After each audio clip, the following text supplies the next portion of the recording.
UP विधानसभा चुनाव को 3 महीने के करीब का वक्त बचा है और यूपी में महासंग्राम को फतेह करने के लिए सत्ताधारी भारतीय जनता पार्टी और विपक्ष के बीच वोट युद्ध शुरू हो चुका है। लेकिन इस युद्ध में धीरे धीरे एक के बाद एक कई ऐतिहासिक किरदारों की एंट्री लोगों को चौंका रही है। ताजा एंट्री है चंद्रगुप्त मौर्य और सम्राट अशोक की। रिपोर्ट आप देखिए। किसको बताया चंद्रगुप्त मौर्य से जो हारा था वह सिकंदर को महान बता दिया। श्री राम, चंद्रगुप्त, सिकंदर, जिन्ना, आजम, मुख्तार, सुहेलदेव। यूपी का वोट युद्ध इन्हीं किरदारों के इर्द गिर्द घूम रहा है। हर पार्टी, हर नेता अपने अपने हिसाब से कैरेक्टर ढूंढ कर ला रहे हैं। उत्तर प्रदेश के रण में सबसे ताजा एंट्री चंद्रगुप्त मौर्य और सिकंदर की हुई। यानी इतिहास कैसे विकृत किया जाता है। इतिहास ने अशोक को या फिर चंद्रगुप्त मौर्य को महान नहीं बताया।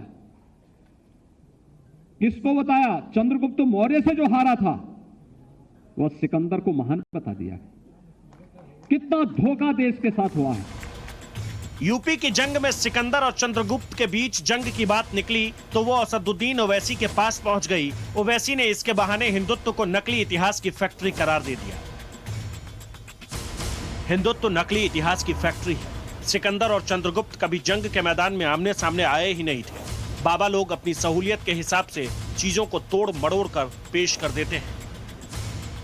यूपी के चुनाव में इतिहास का चैप्टर खुल गया है। उसी इतिहास के पन्नों से जिन्ना बाहर आ गए हैं, साथ ही आ गए हैं आजम और मुख्तार। सरदार पटेल जी, राष्ट्रपिता महात्मा गांधी, जवाहरलाल नेहरू, जिन्ना एक ही संस्था में पढ़ करके बैरिस्टर बन करके आए थे। एक ही जगह पर पढ़ाई लिखाई की उन्होंने, वो बैरिस्टर बने। उन्होंने आजादी दिलाई।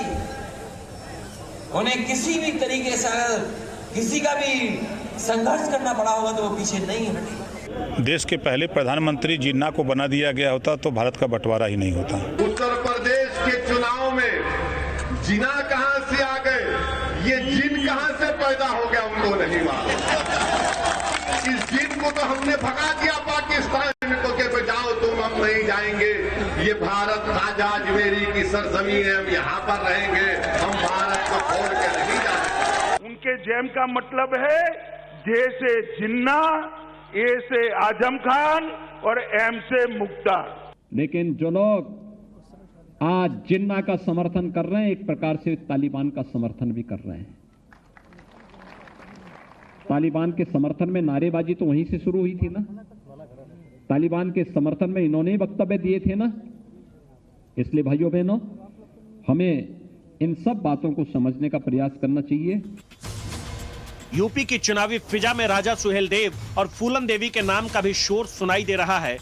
इन नामों, इन किरदारों के जरिए वोटों की किलेबंदी की जा रही है। Bureau report, times now Navbharat. भगवान राम तो चुनाव के केंद्र में पहले ही थे कि अब जिन्ना से लेकर चंद्रगुप्त मौर्य और सम्राट अशोक की एंट्री ने राजनीति में दिलचस्पी रखने वालों के मन में सवाल पैदा किया है कि ऐसा क्यों हो रहा है। तो ये रिपोर्ट इसी पर आपके लिए।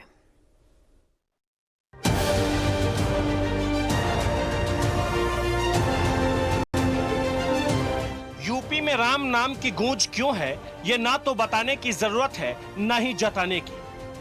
राम और निषाद राज का जो जन्म है वह मखौड़ा घाट पर नियोग पुत्रेष्ट कामी यज्ञ में नियोग विधि से खीर खिलाने के बहाने हुआ। खीर खाने से तो कोई बच्चा हो नहीं जाएगा ना। तो एक तरीका था, एक सम्मानजनक तरीका था। उससे कहते हैं कि दशरथ के वो तथाकथित पुत्र हैं, असली पुत्र वो श्रृंगी ऋषि निषाद के। भगवान राम के नाम पर उस सबसे बड़े वोट बैंक को साधने की कोशिश की है जो बहुसंख्यक है, जिनकी आबादी करीब 80% है। वो लोग जिन्ना का महिमा मंडन कर रहे हैं, उनकी टारगेट पर मुस्लिम वोट है। वही मुस्लिम जिनकी आबादी उत्तर प्रदेश में 19% के करीब है। एक तरफ हिंदू और दूसरी तरफ मुसलमान। यूपी का यही खेल है, सीधा और खुला।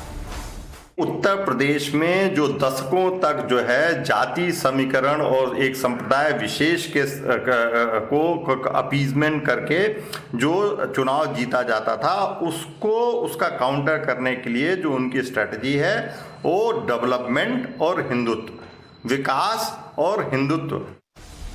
एक तरफ यूपी का चुनाव ध्रुवीकरण की धुरी पर घूम रहा है तो दूसरी तरफ पिछड़ा पॉलिटिक्स के जरिए वोटों की लड़ाई फिक्स की जा रही है। उत्तर प्रदेश में 10% यादव है, करीब 35% अन्य पिछड़ा वर्ग। यादव कमोबेश हर चुनाव में समाजवादी पार्टी के साथ जाते हैं, वहीं अन्य पिछड़ा वर्ग के वोट अलग अलग दलों में बंटता है, लेकिन पिछले चुनाव में बीजेपी को ओवैसी के खूब वोट मिले थे। 2017 के विधानसभा चुनाव में बीजेपी को 47% ओबीसी मत प्राप्त हुए थे। इन्हीं वोटों के दम पर बीजेपी प्रचंड बहुमत के साथ यूपी के सिंहासन पर काबिज हुई थी। सुहेलदेव से लेकर दूसरे जो जाति नायक हैं उनकी चर्चा होती है। अब विपक्षी पार्टियों की ये कोशिश है कि उसमें कुछ तो वो ऐसा साबित कर सकें जिससे लगे कि नहीं, कुछ जातियां उनके साथ भी हैं। मुझे लगता है कि राजनीतिक तौर पर इसका बड़ा परिणाम हमें देखने को मिलेगा। और एक और बात मैं कहूं कि ये सबसे ज्यादा इसको ध्रुवीकरण की बजाय ये कहें कि जातियों के आत्मगौरव बोध के साथ होने वाला चुनाव है। राजा सुहेलदेव के नाम का नारा न सिर्फ बीजेपी लगा रही है, बल्कि ओम प्रकाश राजभर भी उनके नाम की माला जप रहे हैं। माना जाता है कि राजा सुहेलदेव पिछड़ा वर्ग में आने वाली राजभर जाति के थे, इसलिए बीजेपी बहराइच में उनका स्मारक बनवा रही है। तो ओम प्रकाश राजभर सुहेलदेव नमः का जाप कर रहे हैं। दोनों की नजर पूर्वांचल के उस राजभर वोटों पर है जिसका असर करीब 100 सीटों पर है।